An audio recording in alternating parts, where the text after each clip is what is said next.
Alors bonjour tout le monde, on va parler aujourd'hui de la parashat Ki Tisa.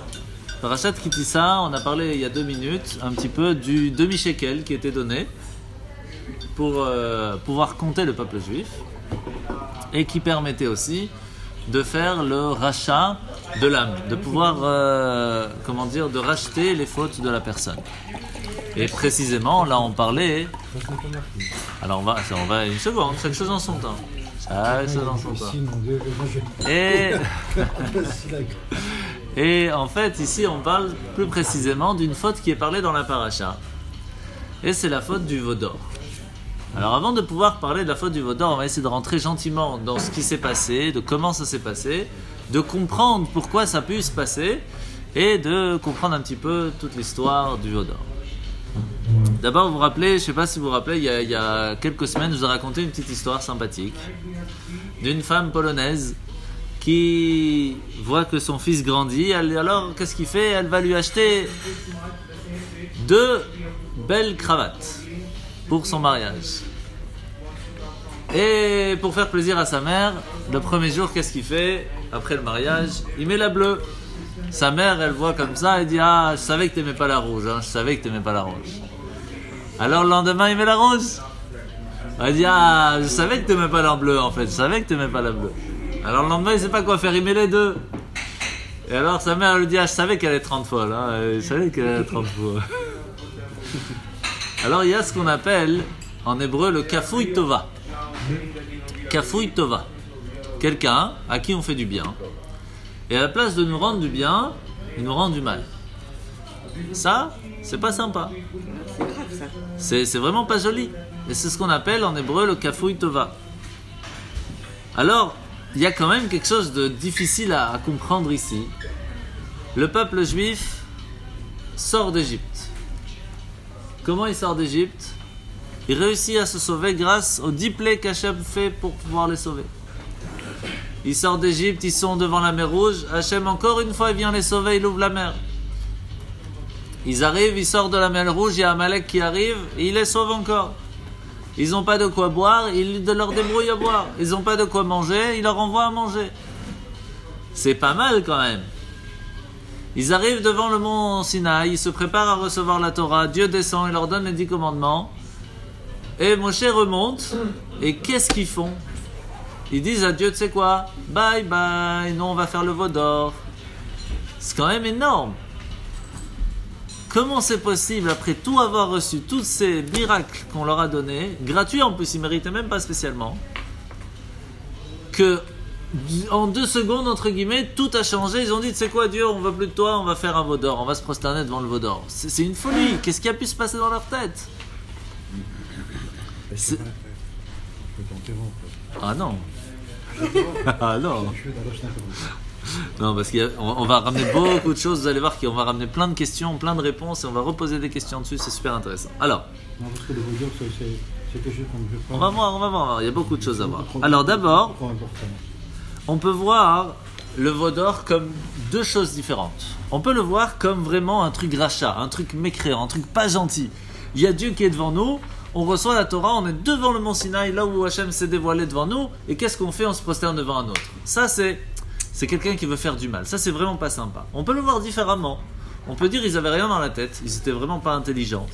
Ils sont bêtes, et ils ont fait le veau d'or. Ils ne se sont pas tous prosternés. Non, bien sûr, non, mais je veux dire, qu'est-ce qui s'est passé en fin de compte? Ils avaient rien dans la tête, ils étaient bêtes. Alors ils ont dit, c'est pas grave, on va se prosterner devant le veau d'or, alors qu'il y a à peine 40 jours, on a vu Dieu. On peut dire qu'ils avaient rien dans la tête, ça c'est une possibilité. Petit pêche, stupide. Est-ce que c'est possible de dire un truc comme ça? Difficile, très difficile. David Amelech nous ramène ça en une phrase. Et il nous dit comme ça, Vayamiru et kvodam betavnit shor ochel esev. Ils ont rendu amer le respect divin en se prosternant devant un animal devant un bœuf qui mange de l'herbe. Ça veut dire, c'est comment on peut mélanger, comment on peut même penser qu'il y a un rapport entre la divinité qui leur a donné tous ces miracles avec un veau. Ça veut dire, comment on peut même penser, c'est même stupide, c'est difficile à dire. Même un enfant, comment c'est possible? est-ce qu'on peut vraiment dire qu'ils étaient stupides à ce point? Même nous aujourd'hui, on te dit ça, c'est comment ils ont pu faire ça? Alors on va essayer de comprendre ce qui s'est passé. Le 6 Sivan, on reçoit la Torah. D'accord? Avec plaisir, on se prépare. C'est un peu comme le marié et la mariée. On est devant le mont Sinaï, Hachem il descend, il y a le feu, il y a les tonnerres. On reçoit les 2 premiers commandements de la bouche directe de Dieu. Enfin, une histoire de fou. Puis au bout d'un moment, c'est trop dur pour le peuple juif. Ils disent à Moshe, s'il te plaît, toi tu vas et tu nous ramènes la Torah pour qu'on puisse l'écouter. Parce que c'est trop dur, la voix divine, on n'est pas apte. Ok. Moshe, il leur dit, il n'y a pas de problème, j'y vais maintenant. Sachez par contre, je vais rester 40 jours. Donc vous m'attendez, faites pas de bêtises jusque-là. Hein. Ok, pas de problème, on compte. Et il commence à compter. Voilà, il est parti à midi, c'est parti.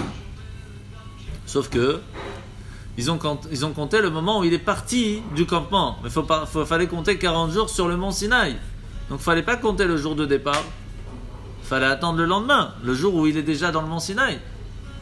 Et donc, ils arrivent au 39e jour, qui pour eux c'est le 40e. Et ils disent, il n'y a plus Moshe. C'est parce qu'il n'est pas revenu, soi-disant. Eh ben oui. Ils ne vont pas calculer correctement. Et c'est ça. Ils disent, il est où Moshe? Ah ben, et là a commencé le problème des Erev Rav. C'est quoi le problème des Erev Rav? Ça, on va parler tout de suite. C'est qu'ils se sont dit, oh là là, Moshe n'est plus là, qu'est-ce qu'on fait? C'est un stress, on est d'accord. 40 jours sans manger, sans boire, ça reste assez difficile à imaginer. Mais bon, ils ont vu quand même des miracles. Donc bon. Hey, comment ça va? Tout va bien? Hachem, installe-toi. Alors, on va voir comment ça marche ici. Et donc, imaginez un peu le plan. Moshe, il se trouve au mont Sinaï, il est en train de discuter avec Dieu, d'apprendre les plus grands secrets qu'il y a dans la Torah de la construction du monde, du but pourquoi le monde il a été créé, etc. Et qu'est-ce qui se passe à ce moment-là? Il lui donne les 2. Il lui donne M. Cohen. Et donc, maintenant que M. Cohen est là, on va pouvoir continuer. Donc, on parlait de Moshe qui va recevoir la Torah et qu'il est en train d'étudier les plus grands secrets avec Dieu sur le mont Sinaï. Et c'est marqué que le peuple juif était comme un petit peu la Kala, comme la mariée de Dieu. Et là, il manque un Vav. Kekaloto, il manque la lettre Vav. Pourquoi? Parce que à ce moment-là, la Torah était un petit peu comme un cadeau que Dieu allait donner au peuple juif. Pas encore vraiment comme entre guillemets, comme le contrat de mariage, mais plus comme le cadeau de fiançailles. Et à ce moment-là, on voit que quel est entre guillemets le cadeau qu'Hachem nous a donné, la matana que le cadeau qu'Hachem nous a donné, c'est les 24 livres de Torah. D'où on sait, parce que quand on regarde dans Rashi, il nous explique qu'il y a 24 parures, 24 bijoux que la mariée se mettait avant. De la même façon, il y a 24 livres de Torah, c'était les bijoux que Dieu nous a donnés au moment du don de la Torah. Maintenant qu'on a compris ça, vous imaginez bien le plan que Dieu est en train de préparer tous les cadeaux pour sa fiancée. Et qu'est-ce qu'ils sont en train de faire? Un veau d'or. Ça la fout mal. C'est très difficile à comprendre cette histoire. Alors déjà, à cause de qui ça s'est passé? À cause des Erev Rav. Erev Rav, ce sont les Égyptiens qui sont partis avec les Juifs en sortant d'Égypte et qui se sont dit, puisqu'on a vu les miracles, donc c'est-à-dire que le bon Dieu, c'est quand même, il y a quelque chose à discuter, on va les suivre, on va essayer de faire comme eux, on verra ce qui se passe. Ils arrivent donc devant le mont Sinaï, ils attendent un jour, 2 jours, 10 jours, 30 jours, ils voient que Moshe il revient pas, ils disent, attends, tu rigoles, 40 jours sans manger, sans boire, arrête. Et quand ils voient que les 40 jours sont passés, mais qu'en fait c'était 39 et que les Juifs commencent à douter un petit peu, ils profitent de ces doutes et ils leur disent, Moshe il est mort. Oublie, c'est pas possible, 40 jours sans manger, sans boire, c'est impossible, oublie. Et là, le doute commence à s'installer. Le doute, c'est le pire. Et à ce moment-là, qu'est-ce qui va se passer? Ils vont commencer à toucher de plus en plus à tous les Juifs, jusqu'au moment où le Satan, un ange que vous avez déjà entendu parler sûrement, il va leur faire montrer une sorte de mirage comme ça, du cercueil de Moshe qui s'envole vers le ciel. Qui part du mont Sinaï et qui s'envole vers le ciel. Et là, tout le monde dit, oulala, Moshe il est vraiment mort. Qu'est-ce qu'on fait? Et c'est là que va commencer tout le problème. Et qu'est-ce qu'ils vont faire? Ils vont aller voir Aaron pour lui dire, écoute, faut qu'on fasse quelque chose. Qu'est-ce qu'on fait maintenant? On n'a plus Moshe. C'est un problème.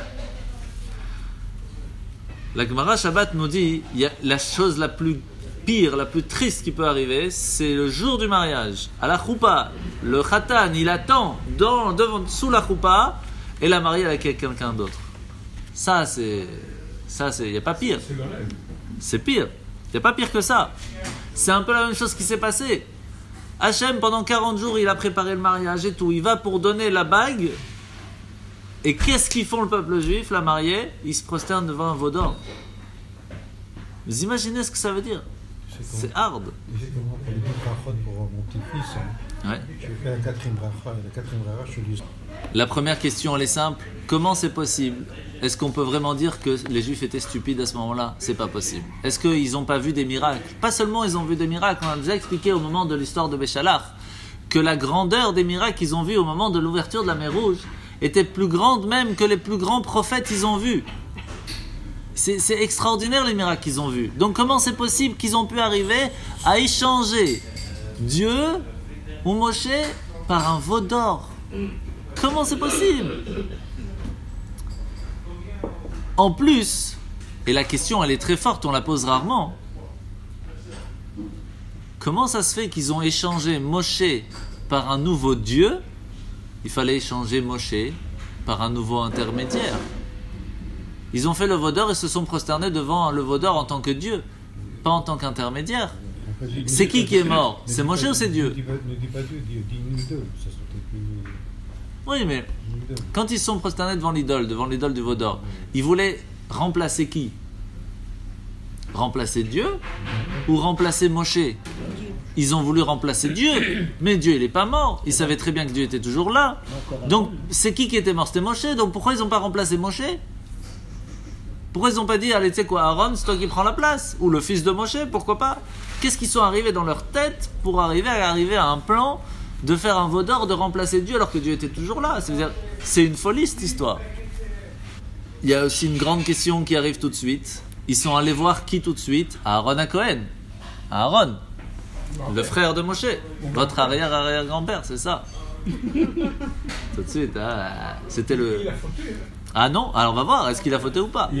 Alors, ce Cohen, comment vous pouvez dire... Tu viens de poser la grande question.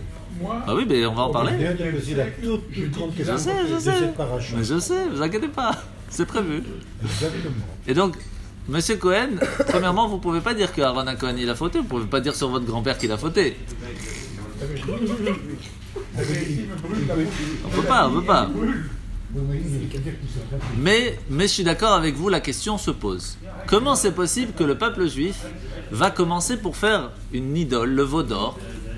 Yahour, le neveu de Aaron, qui se met devant tout le monde, il dit stop, arrêtez ça, c'est interdit. Et tout le monde le lapide. Et que Aaron, il dit, vous savez quoi, pas de problème, venez, on s'en occupe. Aaron, le frère de Moshe, avec tout ce qu'il a vécu, comment il peut participer à la construction du veau d'or? Comment c'est possible? Réponds à la question. C'est Cohen? Vous voulez la réponse? Oui, moi aussi. Ah. Sinon, c'était la guerre civile. C'est bien? Non, moi Eh aussi. ben, la réponse au prochain numéro. Non. Ça c'est facile. Ça, c'est facile. Ça, Hein. c'est facile. Alors, si vous me laissez parler, vous aurez la réponse. On va écouter. Alors, on y va. Premièrement, il y a une grande différence entre faire quelque chose et faire attendre les choses. Aaron avait compris qu'il y avait un problème de temps. Et il s'est dit, on va essayer de laisser le temps un petit peu traîner pour que Moshe puisse revenir et arrêter ce problème. Qu'est-ce qu'il a fait? Il a dit, allez demander à vos filles et à vos femmes de vous donner leurs bijoux pour pouvoir construire ce veau d'or. Pourquoi il a dit ça? Parce qu'il savait que les femmes vont dire non. Et pourquoi ils ont dit non? Parce qu'ils ont dit, on n'a pas besoin d'intermédiaire entre nous et Dieu. On peut parler directement avec lui. Donc Aaron, il va dire au peuple juif, allez demander à vos femmes de donner les bijoux pour pouvoir en faire une idole. Les femmes vont dire non. Et c'est ça qui va faire traîner un petit peu. Pourquoi les femmes vont dire non ? Parce qu'ils ont dit on n'a pas besoin d'intermédiaire avec nous, entre nous et Dieu. Et c'est une des raisons pourquoi la femme n'a pas l'obligation de mettre la kippa, ni de mettre les tefillin, ni de mettre le talit. Parce qu'ils n'ont pas voulu d'intermédiaire entre eux et Dieu. Donc, ils n'ont pas besoin de ces intermédiaires pour parler à Dieu. Elle a bien réagi. Tout ça, bien sûr. Les femmes ont bien réagi. Et toutes les femmes n'ont pas voulu. Et c'est pour cela qu'Aaron, il les a fait traîner. Mais qu'est-ce qu'ils ont fait ? C'est ça qui est triste. C'est pas vrai.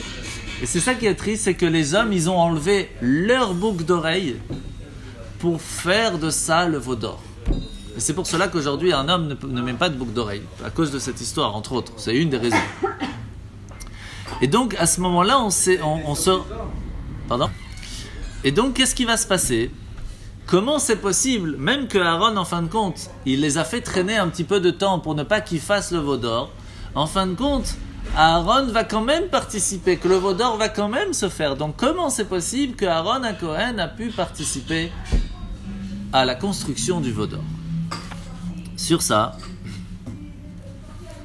on voit que avant, ils n'avaient pas les mêmes questions qu'aujourd'hui. Aujourd'hui, les questions les plus difficiles que les gens se posent et qui leur trottent dans la tête, c'est est-ce que je vais prendre un iPhone ou un Samsung ? Est-ce que je vais prendre Coca ou je vais prendre Pepsi ? C'est ça les grandes questions de la modernité de ce monde. Avant, les questions étaient un petit peu plus différentes. Et c'était qui a vraiment créé le monde ? Vers qui je dois me tourner pour prier ? Et c'était ça les grandes questions. Aujourd'hui, les gens ne se posent même plus ces questions. Est-ce que c'est bien ou c'est pas bien ? Alors on va voir qu'en fait, c'est pas quelque chose qui s'est fait du jour au lendemain. C'est quelque chose qui s'est fait dans l'histoire de la Gemara, dans la Sanhedrin. On voit que Rav Ashi, on raconte que là-bas il était en train d'expliquer sur l'histoire d'un roi d'Israël qui était un très grand rachat, qui a fait le roi Ménaché par exemple, qui a fait fauter le peuple juif en leur faisant faire la Avodah Zara, l'idolâtrie. Et il dit, vous voyez, vous vous rappelez de notre ami, ce roi-là ? Et bien en rêve, ce roi vient lui dire, sache que si tu aurais été dans notre génération, pas seulement tu aurais fait l'idolâtrie, tu aurais couru, tu te serais allongé devant l'idolâtrie, tu m'aurais aidé à la décorer. Pourquoi ? Parce qu'il faut savoir que le Yetzer Hara, le mauvais penchant, qui attirait les Juifs à se prosterner devant des idoles, était à un niveau tellement fort que même de grandes personnes tombaient et se prosternaient devant l'idolâtrie. Qu'est-ce qui s'est passé pour que ça change ? Il s'est passé que de grands rabbis ont dit à Dieu à un certain moment dans l'histoire, s'il te plaît, enlève le Yetzer Hara, enlève le mauvais penchant de l'idolâtrie du peuple juif parce qu'il n'arrive pas à tenir. Et donc c'est tellement dangereux, enlève-le. Et Dieu lui a dit, il n'y a pas de problème, mais attention, si je l'enlève, tu t'enlèves toi aussi une certaine force. J'enlèverai la prophétie du peuple juif. Si je dois enlever le Yetzer Hara d'un côté, j'enlève le Yetzer Tov de l'autre. Parce que étant donné que le peuple juif était très rapidement et facilement attaché à l'idolâtrie, parce que les miracles se faisaient, parce qu'il y avait des choses extraordinaires qui se faisaient, la magie existait, c'était vraiment quelque chose de beaucoup plus fort. Il y avait aussi la magie, entre guillemets, spirituelle, divine. Il y avait la prophétie, les gens parlaient avec Dieu, ils voyaient les miracles à chaque instant. Et donc, il a été obligé d'enlever l'un côté, mais aussi l'autre côté. Donc, c'est vrai qu'aujourd'hui, on n'a pas cette volonté de se prosterner devant des idoles, devant des statues, mais on n'a malheureusement plus cette possibilité de voir tous les miracles et toutes les prophéties qu'il y avait au temps des prophètes. Donc on a perdu des deux côtés. Et pourquoi est-ce qu'il a été obligé de faire ça ? Parce que le Yetzer Hara, le mauvais penchant, il était tellement fort du côté de l'idolâtrie que tout le monde tombait. Au point même que c'est expliqué dans la Gemara Yoma, dans le Talmud Yoma, à la page 69, c'est écrit comme ça, qu'ils ont jeûné 3 jours et 3 nuits jusqu'au moment où est sorti un lion de feu du Saint des Saints, qui à ce moment-là c'était le Yetzer Hara de l'idolâtrie qui a sorti du monde. pour vous donner une idée de quoi on parle. On ne se rend même pas compte de ce que ça veut dire. Donc c'est vrai qu'aujourd'hui on nous dit, tu vois un miracle et que tout de suite après tu te prosternes devant une idole, ça paraît stupide. Mais autant, là-bas, c'était pas si stupide. Parce qu'ils vivaient avec les miracles, pour eux c'était normal. De vivre avec les anges, de vivre avec des miracles, c'était quelque chose de classique. Mais il y a toujours plusieurs possibilités de comment s'attacher à quelque chose de spirituel, de illogique. On peut s'attacher avec la difficulté ou avec la facilité. La difficulté de s'attacher avec les miracles divins, c'est de devoir faire des efforts, de se travailler, de faire des choses bien pour pouvoir mériter ça.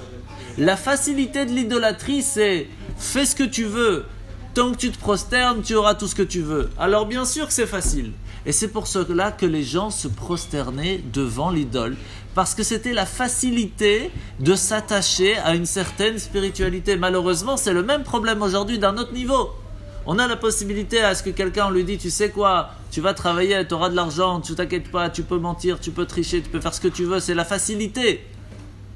Et on pense même que cet argent et ce qu'on a gagné va avoir la bénédiction, et pas du tout. Mais on ne se rend pas compte. Et il y a la façon difficile. La façon difficile, c'est d'être honnête, et de faire les choses dans les règles, et de faire les choses comme il faut, de tenir ce que la Torah nous demande. Et c'est sûr que ce n'est pas évident. Mais en fin de compte, ce qu'on y gagne de retour, alors ça vaut quelque chose.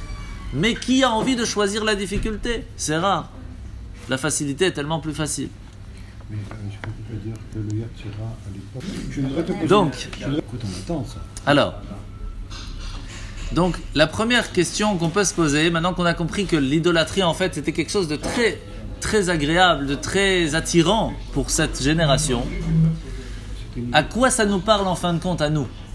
Nous aujourd'hui ça ne nous parle pas. Donc pourquoi c'est tellement important aujourd'hui à nous de savoir l'histoire du veau d'or? Alors il faut savoir que il y avait une fois avec le Tzemar Tzedek, c'est le troisième rabbi de Lubavitch, il y a à peu près 200 ans, il y avait quelqu'un qui habitait pas très loin de chez lui, qui était un mitnaged. Un mitnaged, c'est quelqu'un qui était contre la Chassidut Lubavitch et qui avait une fille qui malheureusement ne marchait pas. Elle n'arrivait pas à marcher. Et il essaye tout, il va voir les rabbis, il va voir docteur, tout ce que vous voulez, il n'y a rien qui fait. Jusqu'au moment où quelqu'un lui dit, tu sais quoi, va voir le rabbi de Lubavitch, va voir le Tzemar Tzedek, tu verras qu'il pourra t'aider. Alors sa femme, lui, il ne voulait pas parce qu'il était contre. Mais sa femme, au bout d'un moment, lui dit, mais qu'est-ce que tu perds? Maximum, tu gagnes, tu peux pas perdre plus. Vas-y. Alors il rentre un peu énervé comme ça, parce sa fille ne pouvait pas marcher. Alors il rentre un peu énervé comme ça dans le bureau du rabbi, et il prend un peu d'argent, il pose sur la table un peu comme s'il jette comme ça, et dit, voilà, je vous donne un peu d'argent, donnez-moi une bénédiction pour ma fille. Le rabbi il prend cet argent, il le jette, et il dit, j'ai pas besoin de ton argent. Il dit à la fille, vas-y, va ramasser. La fille se lève, elle va ramasser. Le père il voit ça, il dit, viens vite avant qu'il dise que c'est grâce à lui. C'est une blague juive, ça. Non, mais c'est véridique. Malheureusement, on vit des miracles tous les jours. Et on met ça sur le compte du naturel ou d'autre chose. Le compte de quoi? Du naturel. Je peux te raconter comment j'ai vécu. Rapide. Alors, Razak. Oui, elle est bien, mais parce qu'il est... Alors, je suis désolé, mais j'en Non, pas. tu as raison. Alors, ça veut dire que les miracles... ça, c'est bien sûr. Alors, en fait, on apprend quelque chose de très fort ici. Première chose de base, c'est qu'une personne ne change pas avec un miracle. Très souvent, les gens ils disent, mais si Dieu me fait un miracle, alors je vais changer, je vais faire Shabbat, je vais faire les fêtes, je vais manger kasher. C'est faux. Une personne ne change pas par un miracle. Elle change par un travail personnel qui prend du temps. C'est la patience et doucement qui fait que la personne va changer. C'est pas un miracle qui va faire toute la différence. Et la preuve La preuve, elle est qu'ils ont vu pas un miracle. Ils ont vu les 10 plaies, ils ont vu l'ouverture de la mer Rouge, ils ont vu tout ce que vous voulez. Ils arrivent devant le mont Sinaï, ils reçoivent la Torah et 40 jours plus tard, ils font le veau d'or. Vous imaginez un petit peu? Ça montre bien. Ouais, je veux bien. Ça montre bien que, étant donné qu'ils étaient tellement habitués à faire l'idolâtrie en Égypte, que la nature est revenue au galop. Et même après avoir vu tous ces miracles, ils n'ont pas réussi à changer par ces miracles-là. C'est un travail qui se fait doucement, doucement. Et pourquoi spécialement il y a eu un veau d'or? Alors ça, on va voir tout de suite après. Maintenant, faut absolument finir. Maintenant, on voit quelque chose d'assez intéressant. On voit que d'après le Ibn Ezra et le Ramban, d'après Nachmanide, ou même d'après la Torah Chassidut, on voit que les gens qui étaient sur place, c'était pas du tout des gens stupides. C'était pas du tout des gens qui n'avaient rien dans la tête. C'était des gens très instruits d'une certaine façon, qui étaient très intelligents. Et la preuve, c'est qu'ils vont réussir à construire le temple qui était pas si évident à construire. Et on voit que il va y avoir une certaine réflexion à l'histoire de ce veau d'or. Et c'est ce qu'on va essayer d'expliquer pour comprendre comment ils ont pu tomber là-dedans. Alors on raconte, vous connaissez sûrement cette histoire de cette école communiste où le professeur il dit, vous savez, on a 5 sens et tout existe en rapport aux 5 sens. Si vous voyez quelque chose, c'est que ça existe. Si vous ne pouvez pas le voir, c'est que ça n'existe pas. Et alors il y a un élève qui se lève et qui dit, professeur, je ne vois pas votre intelligence, c'est que vous n'en avez pas. Et donc, elle est connue. Et donc, en fait, il faut savoir qu'on a ce qu'on appelle les 5 sens. Et ces 5 sens, c'est pas quelque chose qu'on se doit de s'arrêter à ces 5 sens. On peut aller beaucoup plus loin que ces 5 sens pour pouvoir savoir qu'il y a quelque chose au-delà de la logique humaine. Et à quel moment vraiment on a reçu la Torah? Beaucoup plus tard, lorsque Moshe va écrire un Sefer Torah pour la tribu des Lévis, et qu'il va leur donner, et que les autres tribus vont dire « Et nous aussi on veut !» Et c'est là qu'il va leur faire le Sefer Torah, il va leur dire « Puisque vous avez compris l'importance de ce que c'est la Torah, et que vous le voulez, après 38 ans être passé dans le désert, que vous avez réfléchi, vous avez changé, là vous méritez vraiment de recevoir la Torah. » Avant ça, c'était un cadeau, mais vous ne saviez même pas, bonjour, vous ne saviez même pas c'est quoi la valeur de ce cadeau. Et c'est pour ça que, en fait, ils n'ont pas voulu spécialement aller à l'encontre de Dieu. Le problème ici, c'est qu'ils ont voulu s'attacher à la naturalité. Il faut savoir que les Égyptiens, naturalité, au naturel. Pourquoi ? Les Égyptiens, c'était quoi leur dieu? C'était quoi leur mazal? C'était quoi leur signe distinctif dans le ciel, dans l'astrologie? C'était le mouton. Pourquoi? C'est de ça, c'était leur dieu. Ils prenaient l'agneau, le mouton, ils se prosternaient devant lui. Mais, qu'est-ce qu'il y a juste après? Il y a le taureau, le signe du taureau.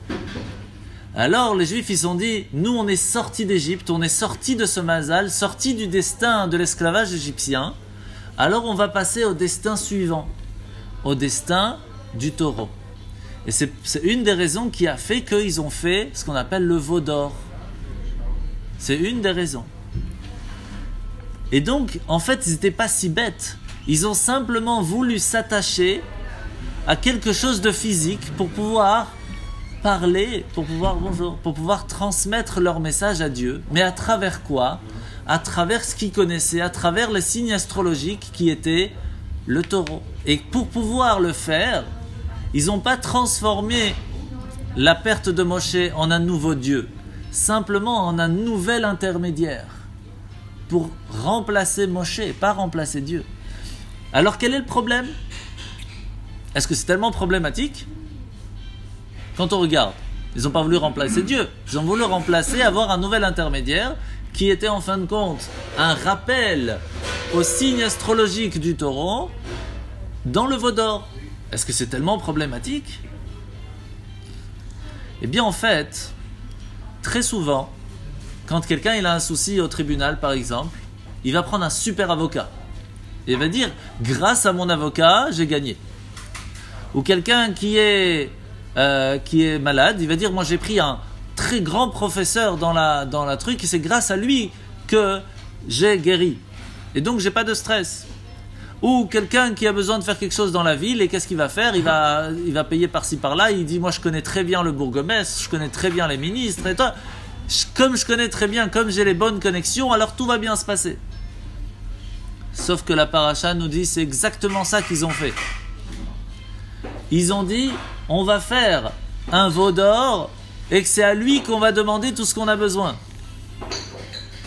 Vous savez que quand il y a eu le début de la création du monde et qu'Hachem il a dit à Adam, faites attention de ne pas vous prosterner devant des idoles, comment ils sont arrivés à se prosterner devant le soleil et la lune? Est-ce que nous aujourd'hui en tant que juifs on bénit la lune et le soleil? Bien sûr que oui. Une fois par mois on fait la bénédiction de la lune. Et une fois tous les, je sais pas combien d'années, on fait le soleil. Est-ce que ça s'appelle de l'idolâtrie? Comment ils en sont arrivés à l'idolâtrie à ça? Tout simplement parce qu'au début, ils disaient, on va remercier la lune et le soleil pour leur travail que Dieu leur a demandé de faire. Jusque-là, tout va bien. Puis à un moment, ça a changé. On va pas seulement remercier, on va leur demander qu'ils fassent bien leur travail. Tout en sachant qu'il y a Dieu. Puis après, ils ont oublié la partie divine. On va demander au soleil et la lune de faire leur travail parce que c'est eux qui le font. Et ils ont commencé à faire des sacrifices devant le soleil et la lune, et puis c'est arrivé même plus grave plus tard. Pourquoi? Parce qu'ils ont pensé que l'intermédiaire, c'était à lui qu'il fallait poser la question. S'il fallait savoir que c'était le médecin qui guérit, que c'est l'avocat qui nous fait gagner, que c'est l'argent qui nous fait avancer. Et c'était là tout le problème du veau d'or. Hachem leur a dit que vous pensez qu'il y a un certain intermédiaire qui fait fonctionner le monde, qu'il y a la politique, qu'il y a les présidents. Il n'y a pas de problème, c'est comme ça le système du monde. Sur ça, il n'y a pas de souci. Mais il ne faut pas se prosterner devant eux. Il ne faut pas penser que l'intermédiaire a une certaine force qu'il peut choisir de soi-même. Tout vient de Dieu. Et c'est ça qu'il ne faut pas oublier. Il ne faut pas croire que c'est le président qui a quelque chose dans ses mains qui peut faire quelque chose. C'est Dieu qui lui a donné cette force parce qu'il veut qu'il le fasse. Et tant que Dieu ne veut pas derrière, il n'y a rien qui peut se passer. Et c'était ça l'erreur de la Avodah Zara, du service étranger, qu'on peut avoir nous aussi aujourd'hui. C'est peut-être pas un veau d'or, c'est peut-être pas Bouddha, c'est peut-être pas une statue. Mais ne serait-ce que se prosterner devant son avocat ou devant son médecin ou devant autre chose, c'est aussi de la Avodah Zara. Parce qu'on se base que sur le naturel, que sur ce qu'on voit et pas sur Dieu. Et ça, c'est quelque chose de très important. Faire très attention à ça. Vous savez, il y a l'histoire qu'on a racontée il y a quelques mois. Il y a à peu près une 50aine d'années en Russie, il y avait une famille Lubavitch, la famille Kanelsky, ils étaient obligés d'envoyer les enfants à l'école, mais malheureusement, ils n'apprenaient pas la Torah. Et donc, ils ne voulaient pas envoyer les enfants à l'école, donc ils demandaient des mots aux médecins. Des fois, ils n'avaient pas le choix, mais au moins le Shabbat, au moins ils étaient malades Shabbat, tous les Shabbats ils étaient malades, ou ils avaient un rendez-vous, ils avaient quelque chose. Au bout d'un moment, ils ne savaient plus quoi faire, ils étaient bloqués. Donc, ils voulaient envoyer une lettre au rabbi en disant au rabbi de Lubavitch qui se trouvait à New York, s'il te plaît, fais quelque chose pour nous, fais-nous sortir de là. Mais c'était très dangereux parce qu'ils ouvraient tous les courriers. Donc s'ils voyaient dedans le mot rabbi ou le mot Lubavitch ou le mot juif, déjà c'était pas un problème. Donc qu'est-ce qu'ils ont fait? Ils ont pris leur photo, la photo de la famille, et ils ont écrit derrière, papy, est-ce qu'on peut te rejoindre? C'est mignon, c'est bien pensé. Cette photo arrive chez l'oncle des Russes qui était là-bas, de la famille Kanelsky qui habitait à New York. Il va chez le rabbi, il donne la photo, il dit voilà, j'ai reçu ça de la part de la famille Kanelsky, de ma famille qui sont en Russie. Le rabbi, il voit, il prend la photo, il la met dans le tiroir, il ferme le tiroir et il dit rien. Et donc il renvoie de retour à sa famille en Russie. Ton grand-père n'a rien dit. Qu'est-ce qu'il peut rien dire de plus? Quelques semaines plus tard, ils réussissent à trouver une personne qui travaille dans les visas. Et ils disent, voilà, avec 5000 roubles, je te fais un visa pour la famille. Ils se débrouillent à avoir 5000 roubles, ils font les visas, ils arrivent en Amérique. Ils arrivent devant le rabbi, il dit, rabbi, vous savez, grâce aux 5000 roubles, on a pu sortir. Le rabbi il dit, tiens ta photo. T'es sûr que c'est grâce aux 5000 roubles que t'es sorti? Pardon. Ou c'est parce que j'ai gardé ta photo et que j'ai prié tous les jours et que j'ai jeûné tous les jours jusqu'à que maintenant que tu es sorti, que tu as pu sortir. C'est quoi qui t'a fait sortir de Russie? C'est les 5000 roubles ou c'est moi qui ai prié pour toi? Bien sûr qu'on a besoin d'intermédiaires, c'est pas un problème. Mais qu'est-ce qui fait fonctionner l'intermédiaire? Vous savez combien de personnes qui travaillent, qui font des trucs, qui montent des sociétés, etc. Il n'y a rien qui marche. Pourtant l'autre il va faire la même chose, ça va marcher. Quelle différence? C'est parce que c'est toi, c'est parce qu'il y a derrière, il y a Dieu. Si Dieu ne veut pas que ça fonctionne, tu peux toujours courir. Si on comprend qu'il y a obligatoirement Dieu derrière qui fait fonctionner les choses, alors il n'y a pas de problème. Tant qu'on n'a pas compris ça, c'est ce qu'on appelle de l'avoda, zara. Et donc quelqu'un qui a un travail, qui est dans un magasin, tout ce que vous voulez, et qu'il fait tout ce qu'il faut pour, et que ça ne fonctionne pas, il faut se poser la question pourquoi. Il y a peut-être une partie spirituelle qui manque. Il y a une bénédiction, il y a un blocage quelque part qui fait que ça ne veut pas fonctionner.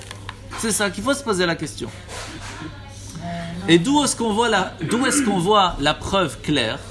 On le voit de Purim. Vous savez qu'aujourd'hui on est Purim Katan, le petit Purim. Qu'est-ce qui s'est passé à Purim? Mordechai il vient voir Esther et lui dit Esther, tu es la reine. Toute la raison pourquoi est-ce qu'Hachem il a fait que tu sois la reine, que normalement une fille juive ne se marie pas avec un roi non juif, donc il y a un problème déjà. Donc comment c'est possible que Hachem il a fait que tu deviennes la reine?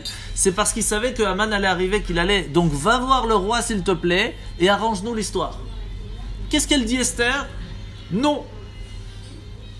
Avant que j'aille voir le roi, tu vas demander à tout le monde de jeûner pendant 3 jours. Et de jeûner pendant 3 jours. Et seulement après, j'irai voir le roi. Pourquoi? Parce que quand il y a quelqu'un qui est malade et qui prend un dafalgan, ça enlève la douleur, mais ça enlève pas le problème. Mais une personne qui va prendre un antibiotique, ça va enlever le problème à la source. Esther, elle dit à Mordechai, elle lui dit, tu veux que j'aille enlever le problème de Haman? Le problème, c'est pas Haman. Ça, c'est la conséquence, ça, c'est la douleur, Haman. Haman, c'est pas la source de la douleur. La source de la douleur, c'est Dieu qui donne la possibilité à Haman de faire quelque chose. Et donc, une seconde. Et donc, d'abord, il faut prendre l'antibiotique. D'abord, il faut aller voir Dieu, lui dire pardon pour ce qu'on a fait. Automatiquement, la douleur, Haman n'a aucune possibilité de taper. Et seulement après que Haman a été cassé dans le ciel parce que le peuple juif a demandé pardon, alors à ce moment-là, quand Esther elle est partie voir le roi, ça a fonctionné. Donc encore une fois, on comprend qu'est-ce qui s'est passé ici, que lorsqu'ils ont voulu faire le veau d'or, ils se sont trompés dans un détail. Comment est-ce que Aaron il a pu penser que ce serait bien de faire le veau d'or? C'est pas possible de penser quelque chose comme ça. En fait, le peuple juif est venu voir Aaron et lui a dit, tu sais, on sait que plus tard Dieu va nous parler à travers les chérubins d'or. Les chérubins sont en or. Et donc comme ils sont en or les chérubins, on veut faire un autre intermédiaire aussi avec de l'or. Il manquait les saucisses. Et donc c'est pour ça qu'Aaron il dit pourquoi pas, le problème n'est pas là. De toute façon on va le faire cet intermédiaire. Cette boîte en or, l'arche sainte que Dieu va parler à travers, on va le faire. Mais là vous voulez pas faire simplement un intermédiaire. Vous voulez transformer, vous voulez penser que c'est le veau d'or qui est lui, celui qui va vous amener la réussite. Là ça va pas. Là c'est problématique. Là il y a un gros souci. Et là Aaron n'était pas d'accord. Et c'est pour cela qu'il a fait traîner. Et c'est pour cela que au début, quelques juifs, ils ont voulu faire le veau d'or pas en tant que service étranger, pas en tant qu'avoda zara, simplement pour essayer de pouvoir parler avec Dieu, un intermédiaire. Mais malheureusement, ça s'est transformé très vite. Ça s'est transformé très vite et c'est pour cela que Dieu était très fâché. Et c'est pour cela qu'Aaron a tout fait pour ne pas que ça se fasse. Et c'est pour cela qu'Aaron n'a pas été puni par ça. Pourquoi ? Voilà, je veux ça. Pourquoi ? Parce que c'est un peu comme l'histoire d'un prince qui était très fâché contre son père et qui va commencer à creuser un tunnel pour essayer de faire casser les fondations du palais et tuer son père. Au bout d'un moment, le meilleur ami du père, il va voir ça, il va dire au fils, donne-moi l'appel parce que tu sais pas faire, laisse-moi m'en occuper. Pourquoi il a fait ça ? Pour que le fils ne soit pas tapé par le père quand il va le savoir. Juste à ce moment-là où l'ami prend l'appel dans la main, Le roi arrive. Et il dit, toi le fils, tu vas ramasser. Et toi mon ami, comme je sais que tu as voulu prendre sur toi la faute, pour ne pas que mon fils se fasse taper, pas seulement je ne vais pas te taper, c'est toi qui vas mériter d'être celui qui va me représenter ici. Et c'est ce qui s'est passé avec Aaron à Cohen. Aaron à Cohen était prêt de prendre sur lui la faute du peuple, pour ne pas que le peuple soit tapé. Et comme il a fait ça de cette façon, c'est pour cela que c'est lui qui est devenu le Cohen. Parce qu'il a été prêt à tout prendre à la place de Dieu. Chazak Baruch.